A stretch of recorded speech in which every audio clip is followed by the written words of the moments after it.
Tenemos a Miguel Don Gil, que él es director de investigaciones y calidad de la UCADE, Universidad Católica del Este, que va a hablar de la parte de literatura e historia que tiene que ver con Cervantes y el Quijote y las facetas donde Don Quijote representa algunas cosas importantes de esa época.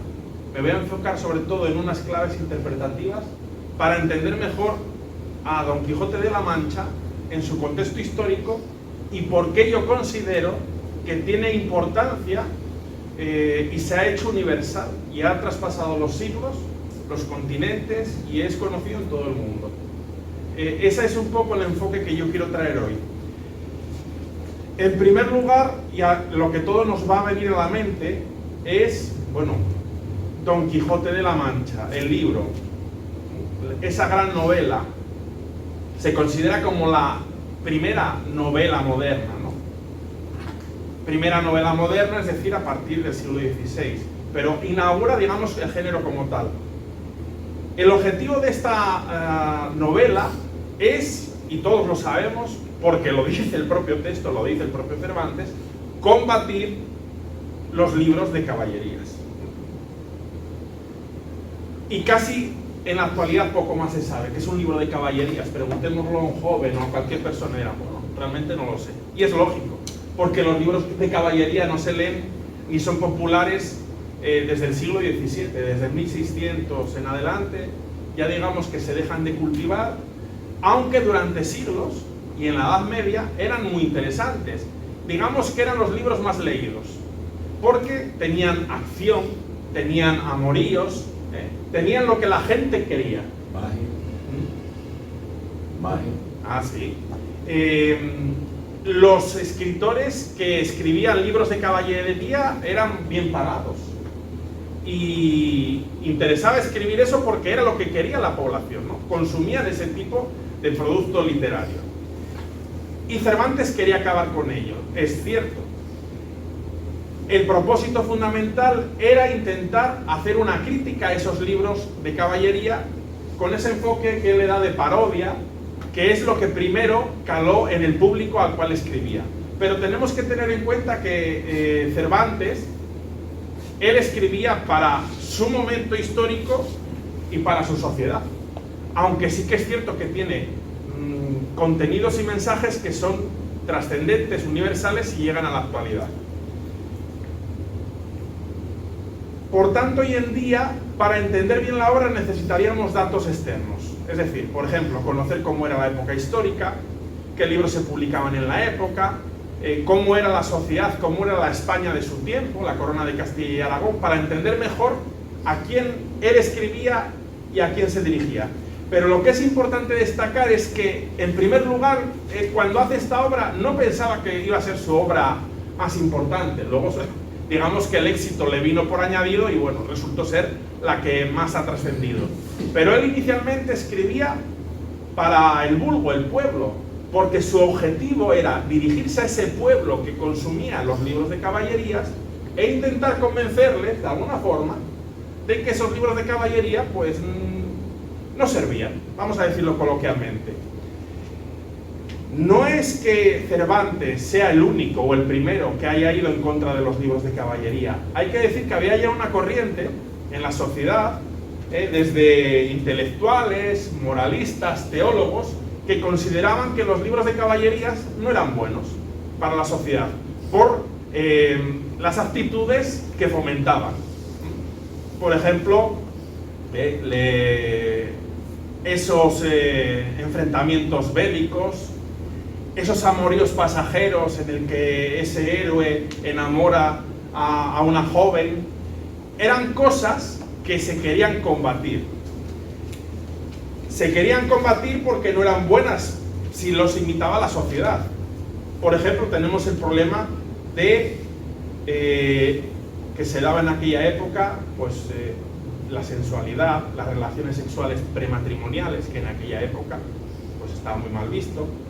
Luego los peligros del matrimonio secreto, que era cuando un caballero se llevaba a su enamorada y se casaban en secreto y tenían sus amoríos, con el peligro de que, como era un matrimonio celebrado en secreto, se si luego el caballero se desaparecía, la mujer podía quedar con hijos, desamparada, y era un problema social inclusive. Y bueno, y luego el tema de la deshonra, ¿no? Y eso era lo que quería Cervantes, acabar con ello. Por otro lado, Cervantes veía que el personaje, el héroe que aparece en los libros de caballería, era antinacional. Y cuando digo antinacional es que, lejos de ser o narrar una hazaña de un héroe nacional español, pues solían elegirse extranjeros, personajes ficticios, pero nunca se elegía un castellano, un caballero propio de España, y eso también iba en contra de lo que Cervantes consideraba que se debía hacer con ese tipo de libro de caballerías. ¿Qué podemos saber de la primera impresión del libro? Es decir, cuando se publica, va a llegar al mercado editorial y del libro de Castilla, luego se va a internacionalizar, pero inicialmente es en Castilla. ¿Y ahí qué pasa? Bueno, pues lo va a empezar a leer un público sencillo, humilde, el pueblo, y se van a divertir, porque está hecho de tal forma que uno se divierte.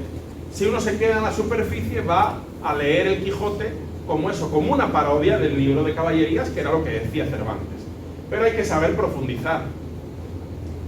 Y profundizando es como llegamos a la importancia, a ver la importancia que tiene el Quijote hasta en la actualidad.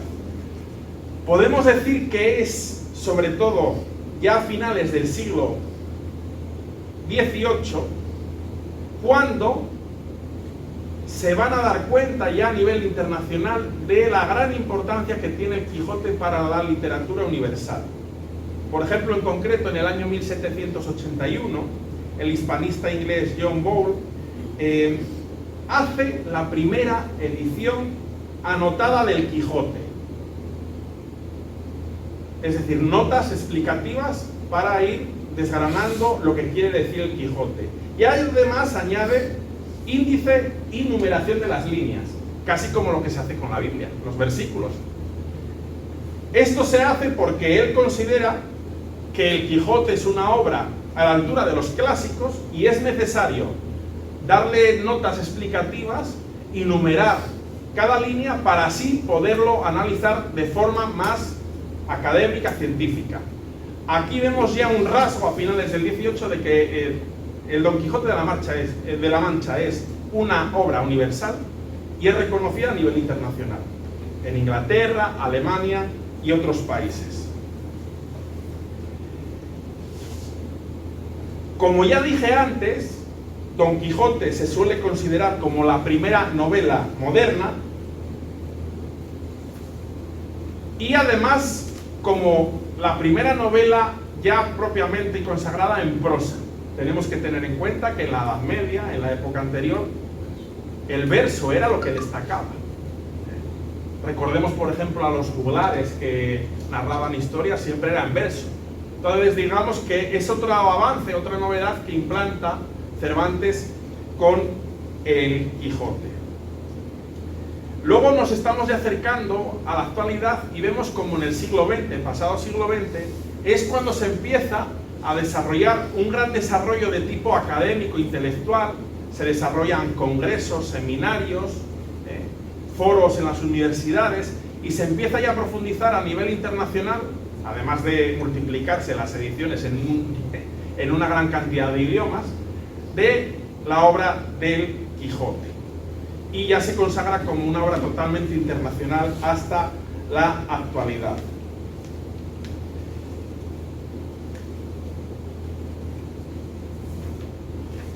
Traigo muchas cosas para contar, pero lo que quiero es que nos llevemos un sabor de boca y tampoco aburrir, así que me voy a saltar unas cuantas. Creo que me lo agradecerán.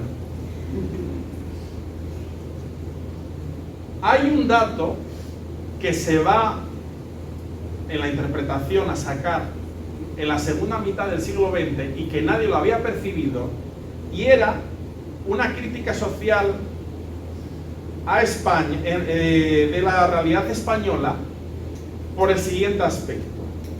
Aunque hace otras críticas a la realidad española, pero en esta específico me interesa. Tenemos que tener en cuenta, y esto no era sabido inicialmente, que Cervantes era cristiano nuevo. Cristiano nuevo era descendiente de judíos, ¿no? Que se convertían al cristianismo, pero tenía sangre judía. Entonces no era un cristiano viejo, aquellos que tenían 3 generaciones anteriores que eran cristianos. Sí, bueno, sí, sería sefardita, sí. Y esto que puede parecer una tontería, si tenemos en cuenta que Cervantes era descendiente de judíos, aunque cristiano, nos ayuda a interpretar lo siguiente, y vamos a ver cómo se nos pone por un lado la figura del cristiano nuevo, que es representada por Don Quijote, que es el idealista, el asceta, el lector, el pensador, el patriota, y se contrapone contra el cristiano viejo, que es Sancho, que es ignorante, comelón, lascivo, y entonces vemos cómo en realidad se está destacando que el cristiano nuevo es mejor que el viejo. O sea que aquí está introduciendo Cervantes una crítica, lo que pasa que es muy fina para verla a primera vista, ¿no? ¿Qué es lo que hace al Quijote universal? ¿Por qué se ha llevado al arte? ¿Por qué se han hecho tantas ediciones? ¿Por qué ha llegado al mundo del cine con tantos films que se han dedicado a él? Porque hay en el Quijote principios universales. Por ejemplo, el ideal de la libertad. Aunque inicialmente también, por otro lado, podamos ver a Quijote como un loco, un lunático, si profundizamos, vemos que Quijote de la Mancha, si bien en la primera parte sí que se incide más en esa parte lunática, que se volvió loco de tanto leer libros de caballería, vemos como sobre todo en la segunda parte es un personaje más cuerdo y realmente bajo esa aparente locura realmente es una persona que tiene unos valores, unos principios y que quizás sea más cuerdo que los que se hacen llamar cuerdos. Y ahí está un detalle muy interesante.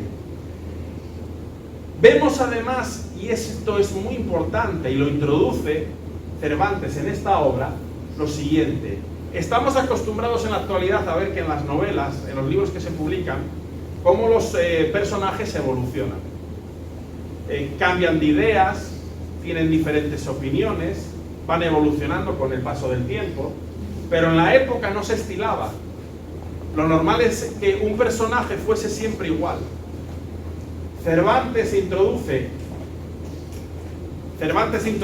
en El Quijote algo que introduce Cervantes, que es muy novedoso y aunque hoy lo vemos normal, es que en una novela un personaje evoluciona, tiene vivencias, pasa el tiempo, cambia de opinión, lo que es la vida normal. Todos no éramos, nuestra forma de pensar ni de ser era igual cuando teníamos 15 años a cuando tenemos 40, 50, 60, lo que sea, ¿no? Las vivencias nos marcan. Pues lo introduce Cervantes con la figura de Quijote. Él evoluciona a lo largo de la novela, y Sancho también.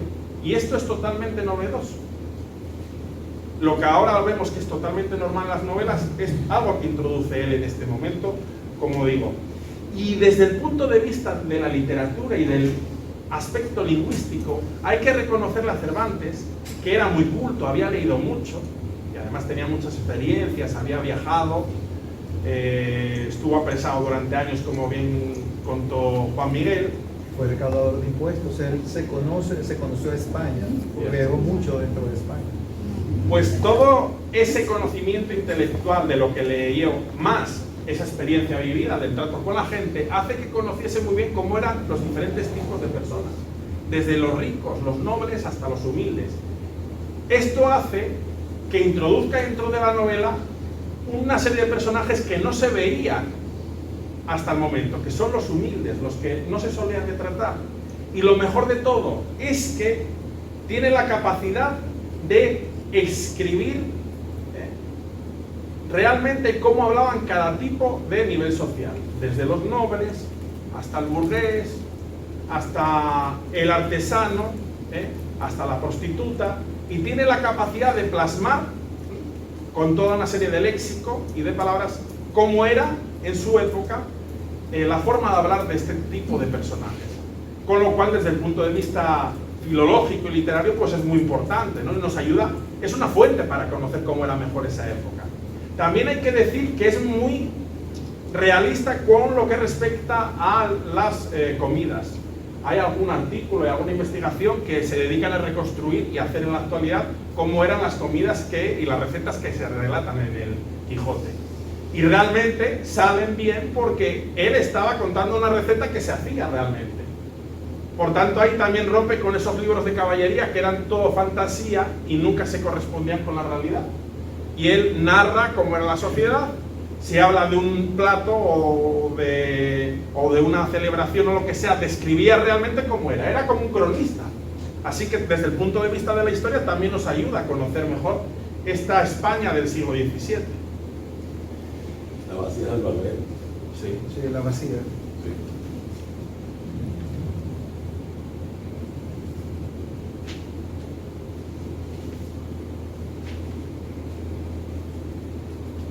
Por otro lado, y esto también me parece interesante, Cervantes se nos antoja cercano por lo siguiente. Él, cuando redacta la primera parte del Quijote, no tenía grandes pretensiones con ella. Quería un libro que fuese práctico, que fuese a esa clase humilde y que fuese, digamos, pedagógico, ¿no? Que enseñase. Y no revisó muy bien el texto. Muchos errores. Y hay errores. Entonces se ve en la propia publicación a un ser humano que se equivoca, que tiene defectos, que es Cervantes como escritor. Y lo hace más humano y cercano a nosotros. Ya en la segunda parte está más revisada, está más detallada, pero sí que en la primera parte hay errores y están ahí. Y nos muestra, pues, que Cervantes era un ser humano como nosotros. Y tengo la segunda, la favorita de los eruditos. Sí. La segunda parte. La segunda fue provocada por el de Avellaneda, Avellaneda. el apócrifo. Al final le dice a la sobrina que no lo lea. Sí, él lo critica, los primeros capítulos de la segunda parte se la pasa criticando al libro de Avellaneda. Entonces, para acabar y para concluir, yo lanzaría esta pregunta. Así yo ya me defiendo. Antes de que ustedes me pregunten, yo lanzo la pregunta, así yo me puedo escapar. Sería preguntarnos, hemos analizado muy brevemente, que esto daría para horas, ¿no? La figura del Quijote. Pero yo lanzo la pregunta después de lo que hemos hablado estos tres más o menos ilustres y respetables caballeros que estamos aquí sentados. Y dale. Ingenioso. De la Mancha. Yo lanzo la pregunta, ¿es el Quijote que representa, el personaje que representa Cervantes, una persona lunática o una persona que realmente era cuerda, que no estaba loca? Ahí lo dejo. Loco por elección.